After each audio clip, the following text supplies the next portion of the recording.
शेतकरी मित्रांनो, सुरुवातीलाच बातमी येत आहे पावसासंदर्भात. जून महिना संपून आज 1 जुलैची सुरुवात होत आहे.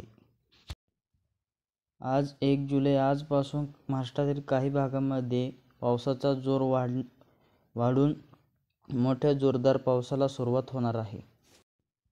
तर काही भागांमध्ये मात्र आजपासून पुढील 2 ते 3 दिवस पावसाचा खंड पाहायला मिळेल.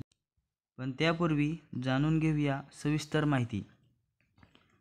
आपल्या चॅनलवर नवीन असाल तर चॅनलला सबस्क्राईब मात्र नक्की करा. संपूर्ण विदर्भामध्ये आजच्या दरम्यान पावसाचा जोर वाढणार आहे.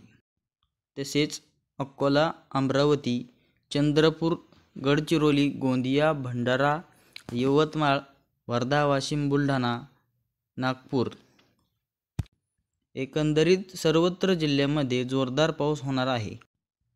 तसेच पाहूया मध्य महाराष्ट्रात देखील पुणे, सातारा, सांगली, सोलापूर, कोल्हापूर, पंढरपूर आणि अहमदनगरच्या काही भागांमध्ये तुरळक ठिकाणी हलक्या पावसाचा इशारा देण्यात आला आहे.